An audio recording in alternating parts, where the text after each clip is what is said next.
tous et bienvenue sur Casa Milan. Le Milan s'est imposé 1-0 sur la pelouse de Cagliari sous des trompes d'eau et c'est un très beau but de Bennacer à la 59e d'une belle volée du gauche sur remise en retrait de Giroud qui donne la victoire aux Milanais. À mes côtés aujourd'hui, Feli et Erko. Salut à vous. Salut. Bonsoir. Feli, comme la semaine dernière, l'équipe a fait le boulot et avec cette fois-ci un beau but à la clé. Oui, a fait le boulot et je trouve que finalement le 1-0 est peu cher payé vu toutes les occasions qu'on s'est procurées et qu'on n'a pas su concrétiser. Je pense notamment à quatre quasi immanquables, hein. Le premier dès le début du match, Giroud qui loupe sa volée. Ensuite, Brahim Diaz qui dévisse complètement un tir. Alors, je ne sais pas comment il réussit à la mettre aussi loin des buts. Et là, sur la fin, on a eu deux beaux loupés. Un de Calabria qui s'est retrouvé devant les buts et qui a réussi à tirer en plein milieu des cages. Et Salim Bakers pour le coup, s'est fait arrêter par un très beau tacle du défenseur Sard. Mais au final, Avec en plus un sauvetage de Lovato sur reprise de Rebic qui prenait le chemin des filets à la 85e. oui, aussi, effectivement, même si celui-là était peut-être plus difficile à mettre. Mais enfin bon, l'essentiel est fait. 3 nouveaux points et on se rapproche de plus en plus. Je sais plus ce qu'on vise, hein, si c'est le titre, ou en tout cas on se fixe dans cette première place et ça fait du bien. D'autant plus que j'ai entendu une stat là qui était particulièrement intéressante, c'est que le Milan est l'équipe européenne qui a gagné le plus de matchs avec un seul point, avec un seul but pardon d'écart. C'est-à-dire, je crois qu'on a beaucoup de 1-0 cette année, beaucoup de 2-1, de 1-0 qu'on a Et oui, réussi. c'est un rythme de champion. Oui, c'est vrai, un petit peu, ouais.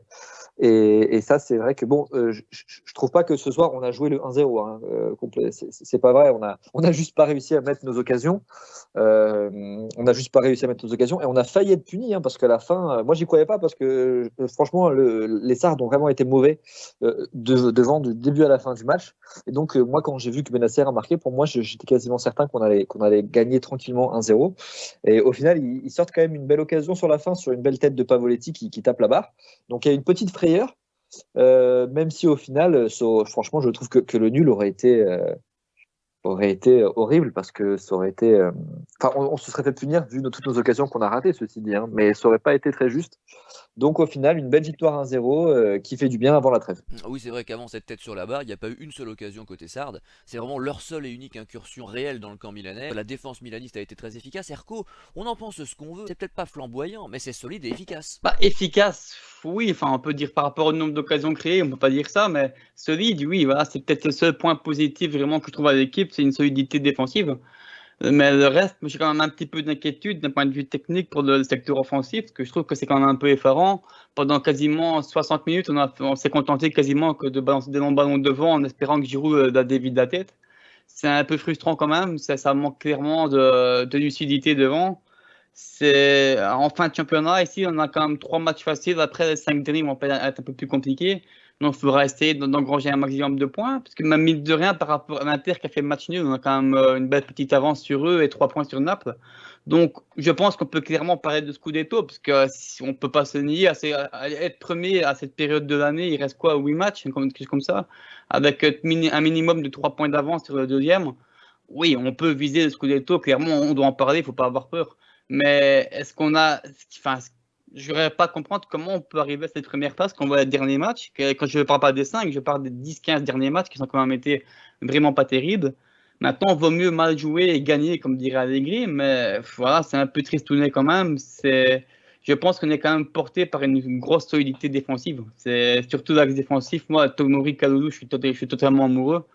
Et voilà, le milieu de terrain, quand Tonali n'est pas là, je trouve que heureusement aujourd'hui Bennacer a bien fait le boulot. Je trouve que c'était un des meilleurs sur le terrain.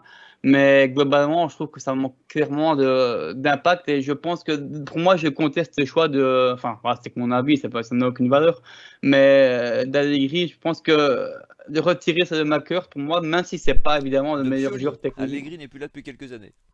J'ai dit Allegri? Ah, Oui, pardon. oui, mais Ok, c'est de pas grave, c'est Pioli. que tu en avais parlé De juste Pioli. avant, je comprends. Ok.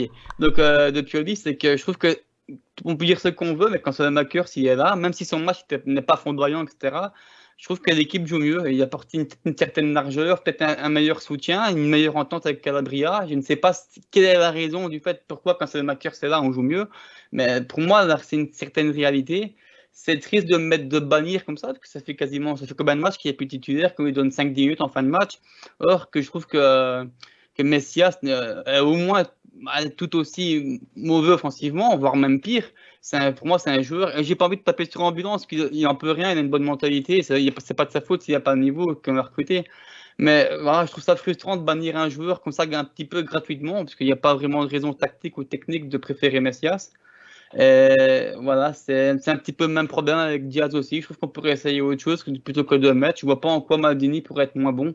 Donc c'est un petit peu cette certaine, comment dire, le côté borné de Pioli un peu qui me frustre. Il a une certaine frilosité un petit peu à changer la tactique, ou en tout cas c'est son 11 titulaire.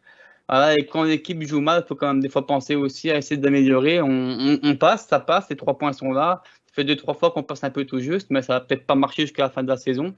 Donc ce serait peut-être bien quand même d'essayer de tenter un petit peu autre chose dans ces cas-là. Alors deux petites choses pour réagir simplement j'espère, parce que tu as parlé du titre, que tu ne te feras pas engueuler par Roland. Et deuxième point, concernant ta petite remise en question du choix de Pioli, que je peux comprendre, hein, parce que c'est vrai que Messias n'est pas transcendant, mais les défenseurs de Messias, et peut-être à juste titre d'ailleurs, le trouvent plus concret, plus efficace, plus performant sur le plan statistique, et notamment plus efficace devant le but. Alors tu vas nous dire ce que tu en penses, mais je crois que c'est ça qui fait que peut-être Pioli a plus confiance en Messias, quand ça les makers, qui il est vrai, vendangent assez souvent. Et dans la surface de réparation, même dans les 30 derniers mètres, il n'y a pas beaucoup de statistiques à son actif positives, si tu veux. Donc je crois que c'est ça qui fait que Messias est privilégié. Oui, enfin, c'est un petit peu biaisé comme ça, parce qu'il a eu une petite période où il a marqué 3-4 buts. Ok, il a eu une période où il a un petit peu eu la chance de la mettre au fond, il a eu même le réalisme. Voilà, c'est tant mieux pour lui. Mais ici, ça fait combien de matchs qu'il a pu être décisif, qu'il n'a pu vraiment apporter quelque chose sur le plan statistique. Ça fait quand même longtemps. Je pense que voilà, il a survolé un petit peu son niveau. On ne peut pas dire que même quand il marquait, il était bon. Mais voilà, il a été plus concret pendant quelques matchs. Maintenant, c'est passé et il s'est redevenu un joueur qui ne marque pas et qui n'apporte rien. Donc maintenant, je dis ça, il va peut-être marquer un doublé au prochain match, bien, je lui souhaite. Mais en tout cas, moi, concrètement, je peux comprendre voilà, l'avis que certains le pensent plus concret. Pour moi, non, c'est juste une petite période qu'il a eue, et voilà, qui est terminée maintenant. Son niveau va rester tel qu'il est maintenant, qui est le réel niveau de Messias. Très bien, tu auras répondu, comme d'habitude c'est argumenté. On va demander maintenant à Félix quel est son homme du match. J'ai longtemps hésité, mais je pense que je vais mettre Olivier Giroud, qui s'est d'ailleurs fait rappeler par Didier Deschamps pour l'équipe de France. Je pense que ça va lui faire beaucoup de bien. Lui, on sait qu'il adore, qu'il chérit particulièrement le maillot des Bleus. Mais Olivier Giroud, parce que c'est un joueur particulièrement intelligent. Et j'avoue que j'ai été un petit peu dur avec lui en début de saison, parce que j'en attendais quand même pas mal.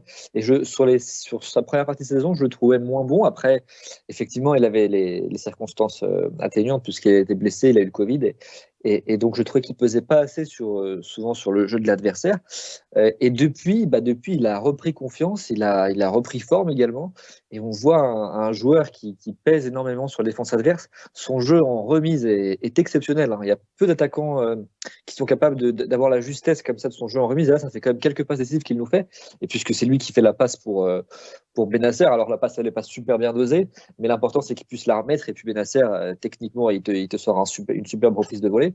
Donc, il fait le nécessaire. Et donc, oui, pour moi, Giroud, un joueur particulièrement intelligent.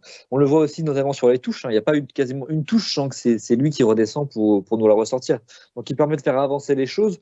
Alors, souvent, des fois, il ne s'entend pas forcément bien avec ses partenaires, notamment les ailiers puisque souvent il arrive à dévier la balle de la tête, mais Messias et Léo ne sont pas placés au bon endroit. Mais on sent que voilà, qu'il peut se passer quelque chose dès que la balle est envoyée vers lui, qu'il peut la laisser passer entre les jambes. Enfin, voilà, on sent que c'est un joueur particulièrement intéressant. Aujourd'hui, il sort une belle passe décisive, et je pense que ce poste de buteur avec lui est quand même assez solide. Je dis ça notamment par rapport à la saison prochaine. Alors, on sait tous que le club risque de recruter un buteur. Maintenant, on sait aussi que le club n'en fait pas sa priorité, et je pense qu'il a raison, parce que dans le cas où il prolonge Ibrahimovic avec un salaire réduit et Giroud, je pense qu'on est assez solide devant, sachant que ce n'est pas la priorité. Alors, je pense que Giroud, on l'a vu, que ce soit dans les grands matchs, il a su être décisif, et là sur les petits, je trouve qu'il pèse de plus en plus sur le jeu de l'adversaire. Donc c'est tant mieux pour nous. Et donc pour moi, si on doit repartir une année avec Giroud, moi si c'est pour recruter autre part, je suis complètement pour, et je fais mon petit mea culpa à Giroud. J'ai peut-être été un peu sévère avec lui en début de saison. Erco. Ouais, il y avait 2 ou 3 joueurs qui m'ont fait hésiter, mais voilà, je vais continuer avec mon coup de cœur depuis l'année passée, tout simplement. C'est avec Kalulu, qui a encore une fois été impérial. Il a fait un match digne d'un très grand défenseur. Je pense qu'il faut arrêter d'utiliser certains superlatifs, faut pas avoir peur de les utiliser, pardon. C'est un grand défenseur actuellement du Milan. C'est peut-être pour moi, en tout cas, d'un point de vue talent et d'un point de vue forme du moment, même si Tomori est excellent, c'est peut-être pour moi le meilleur défenseur central qu'on ait actuellement. Donc, j'ai envie de dire, quel défenseur en Serie A, depuis qu'il a recommencé à être titulaire, donc depuis la blessure de Chiar et de Romagnoli, qui peut se vanter de faire des meilleurs matchs que lui, d'apporter plus de solidité et de tranquillité aux joueurs? Pour moi, il n'y a personne. C'est aussi un joueur qui permet, donc lui et Tomori, sur ce coup-là, comme ils sont à un côté fort athlétique et qui sont rapides et très bons d'anticipation, ils permettent à des joueurs comme Théo ou Calabria de monter plus haut. Et aussi un choix tactique intéressant de Pioli depuis quelques matchs, de faire rentrer justement Théo dans l'axe du jeu pour essayer de casser les lignes, de perforer. C'est qui, pour moi, une idée intéressante qui marche quand même plutôt pas mal. C'est un joueur qui, enfin, pour revenir à Kalou, c'est un joueur qui s'adapte à n'importe quel poste. Enfin voilà, c'est toujours répéter la même chose, donc je ne vais pas m'éterniser, mais ses qualités sont énormes. Enfin, j'arrive pas à retenir les erreurs sur ses matchs. Il est tellement propre qu'il va faire que s'améliorer. C'est un joueur très important et techniquement, il est très bon aussi. Je trouve que enfin, ça me frustre parce que dans un sens, tant mieux, mais de l'autre, non, on n'en parle pas assez. Je ne comprends pas pourquoi les médias, même en Europe, on ne parle pas d'un joueur pareil. C'est quand Varane a commencé au Real, ben, on a fait directement toutes des pattes à caisse, justifié évidemment.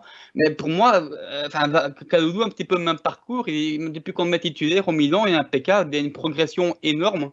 Il fait que s'améliorer. Et pour moi, même si Kiar revient l'année prochaine, Kalou doit rester sur le terrain. Alors Feli, qui t'a déçu ce soir? Si un joueur t'a déçu ce soir. Oui, oui, parce que le match est loin d'être parfait. Et je pense notamment à Léao. Ça fait longtemps qu'on l'a pas mis dans les flops, même si ça fait un moment quand même qu'on le voit qu'il a baissé de régime. Ce soir, je pense que c'est dû à 2 facteurs. Déjà, d'abord, j'ai pas compris son positionnement, notamment en première mi-temps, où il était vraiment très très proche de Giroud. Et ça, c'était la même chose d'ailleurs au dernier match. On voyait un Léao presque buteur seconde pointe autour de Giroud. Je pense notamment que c'était pour profiter du jeu en déviation de l'attaquant français, mais je trouve que ça l'isole beaucoup trop et qu'il touche moins de ballons et qu'il est moins dangereux parce qu'on le sait, le Portugais est vraiment dangereux quand il est proche de la ligne de touche. Donc je trouve ça dommage de l'isoler comme ça et surtout que on sent qu'il est quand même un peu plus fatigué, un peu moins en forme. Je sais pas trop ce qui se passe d'ailleurs, mais il faut que Léao se reprenne comment dire, pour ces 8 derniers matchs parce qu'on en aura besoin et que c'est notre talent, c'est notre élément offensif le plus fort, quoi. Ouais, le plus percutant, le plus à même d'éliminer les adversaires en vis-à-vis, en 1 contre 1. Donc c'est vrai qu'il est décisif et déterminant cette année, on en aura besoin pour gagner le titre, puisqu'Erco a osé parler de titre, donc osons braver l'interdit de Roland. Erco, dis-moi, qui t'a déçu ce soir? Si Léo était transparent, au moins il n'a pas été un boulet. Je trouve que Diaz continue avec ses déchets techniques horribles. C'est la seule passe qu'il a réussi, heureusement, elle amène au but, enfin en tout cas elle amène à Giroud de faire la passe décisive à Ben Nasser. Mais quelle frustration. C'est de un, parce qu'on sait très bien que d'un point de vue technique, il est capable de bien mieux que ça. Et de deux, il est même plus capable de réussir un contrôle, des passes toutes simples, même sur Messias, c'était en deuxième mi-temps, une passe en profondeur qui aurait pu apporter une occasion dangereuse, il a totalement foiré.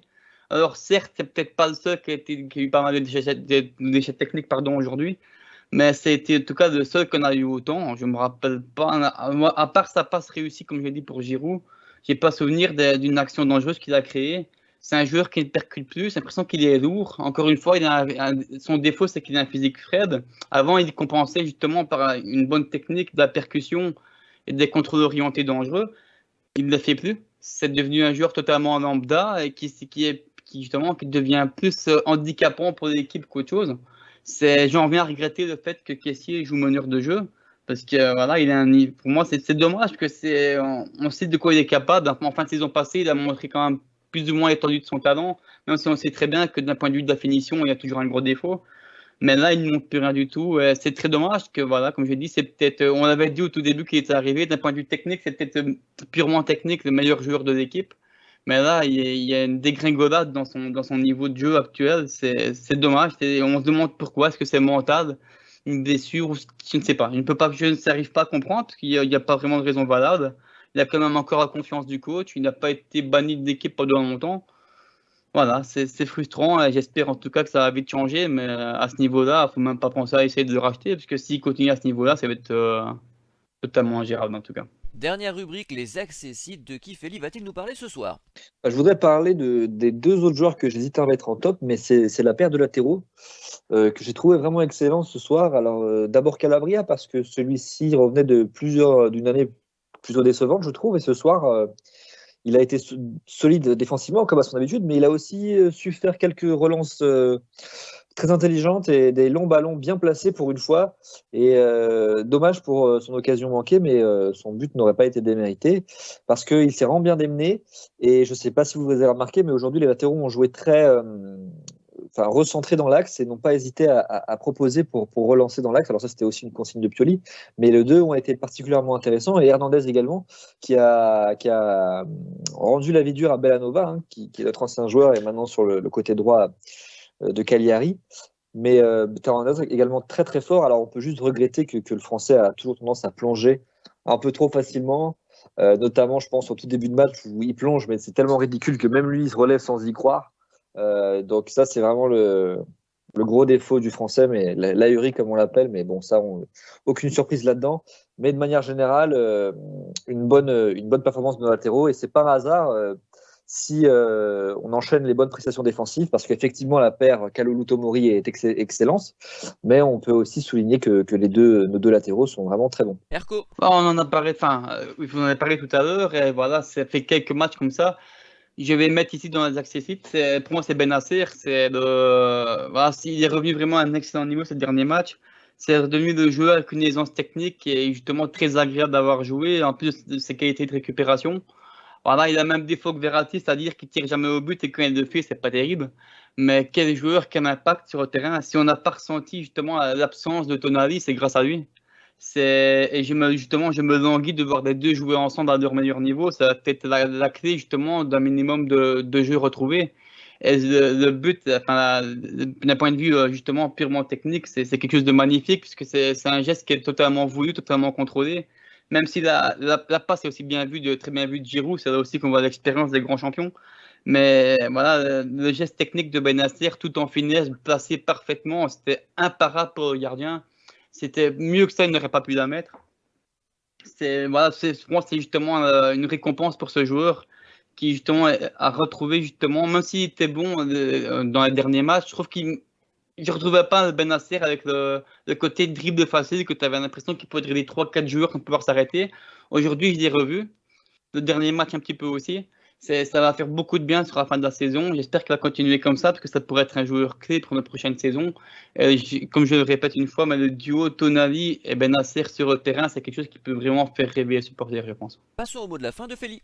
Plusieurs petites choses concernant le mot de la fin. Alors d'abord, on voit que Romagnoli, ça fait plusieurs matchs qu'il enchaîne le banc de touche. Alors on peut le comprendre puisque c'est mérité vu les performances de Kalulu. Et je pense que ça signe le départ de notre capitaine.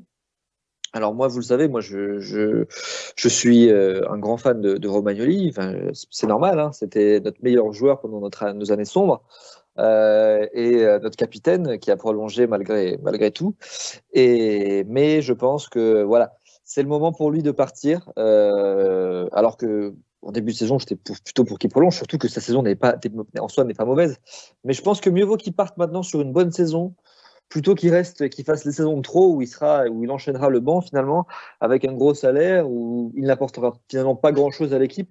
On sait qu'en plus on risque de recruter un défenseur central, donc le mettre si maintenant il est passé derrière Kalulu dans la hiérarchie, c'est que ça me paraît compliqué pour lui de rester. Donc je le vois bien aller à Lazio, hein, dans son club de cœur, et je pense que ce serait une belle fin pour notre capitaine, qui d'ailleurs ne sera pas sur une fin de carrière, hein. Il n'est pas vieux non plus, hein, il n'a même pas encore 30 ans. Je pense qu'il peut tout à fait se relancer à Lazio dans un club peut-être à une échelle plus basse. Et c'est d'ailleurs tout le mal que je lui souhaite, hein. Soyons clairs, parce que c'est un joueur qui nous a beaucoup apporté également. Donc pour moi, ce sera un au revoir pour le capitaine. Alors bon, rien n'est acté, mais je pense qu'il y a quand même de très grandes chances maintenant, vu qu'il a en plus perdu sa place le titulaire. Je pense que maintenant, il y a 99% de chances qu'il s'en aille. Donc ça, c'était la première chose. Deuxième chose, je voulais parler des blessures parce que ça fait un petit moment qu'on n'a plus de blessures. Et ça, c'est quand même à souligner parce que depuis qu'ils ont changé le terrain de Milanello et depuis qu'ils ont changé la pelouse de San Siro, et ben bizarrement, on n'a plus de blessures musculaires. Et ça fait quand même un bien fou. On se rend pas compte, hein. Faut se rendre compte que quasiment toute la saison, on a joué avec des blessés, mais non-stop. Et là, ça fait quelques matchs qu'on enchaîne quasiment avec des groupes complets. Et donc, on peut enfin respirer, enfin voir le niveau de nos joueurs concrètement. Et je pense que ça va aussi beaucoup jouer sur la fin de l'année. Et bon, je pense aussi que Pioli a peut-être dû modifier des choses parce qu'il a vu que c'était plus possible. Ça fait quasiment 1 an et demi qu'on enchaînait les matchs avec 4-5 pas titulaires, mais joueurs blessés, quoi. Mais ça fait Et 10 ans. donc, Excuse-moi, mais je veux dire, je les trouve que blessures au Milan, c'est une ritournelle qu'on entend depuis des années, des années. Ça fait très très longtemps, depuis la création du Milan Lab, je crois. oui, c'est vrai, mais je veux dire que là, depuis 1 an et demi, je trouve que, franchement, c'était vraiment très très marqué. On a toujours eu des blessures, soyons clairs, hein, on a toujours eu des blessures, mais là, je trouvais que depuis 1 an, c'était vraiment très très marqué et à chaque match. Moi, je me souviens du match à Manchester United en Europa League, on jouait avec Castillejo en neuf. Enfin, c'était vraiment bon. On peut aussi parler du manque d'effectifs, mais bon, ça c'est autre chose. C'était Mais pas contre Manchester que Leonardo avait mis Huntelaar ailier droit, il y a quelques années, oui, ça c'est contre vrai un aussi. autre Bon, club anglais, je ne sais plus, mais enfin on a eu contre les clubs anglais des mésaventures de ce genre avec des choix douteux des entraîneurs, mais là c'est vrai effectivement Castillejo c'était contraint, je te laisse continuer. ouais, ouais, ouais, donc bon, là, ça fait du bien qu'on a enfin un peu plus de liberté, d'espace, pour que nos joueurs payés puissent enfin jouer. Enfin bon. Et dernier petit mot de la fin, un peu plus pessimiste, un point noir, parce que j'ai vu que là, sur la fin, il y a eu des incidents liés à des chants racistes des supporters de Cagliari envers nos joueurs. Et c'est malheureux de voir encore ça dans le football aujourd'hui, quoi. En plus, les supporters sardes ne sont pas. On sait qu'ils sont coutumiers du fait, donc c'est malheureux. Et j'espère que la Ligue réagira. En effet, alors c'est vrai qu'on n'a pas vu, toi t'as réussi à le voir, mais nous deux, Erko et moi, on n'a pas pu voir ça parce qu'on a pris l'antenne directement. On s'est retrouvés immédiatement pour l'enregistrement de l'émission, mais c'est sûr que ces choses-là doivent plus exister, ça doit être banni des stades, etc. Les gens doivent être fichés, exclus et bannis à vie. On en a marre de voir ça en Italie, c'est insultant pour le foot, c'est insultant évidemment pour les joueurs, forcément, qui subissent ça, forcément, mais aussi pour l'image en fait du football italien. Ça donne vraiment dans le monde entier une image déplorable et on voudrait que ce soit de l'histoire ancienne, mais ça fait des années que ça dure et c'est particulièrement désagréable pour nous supporters.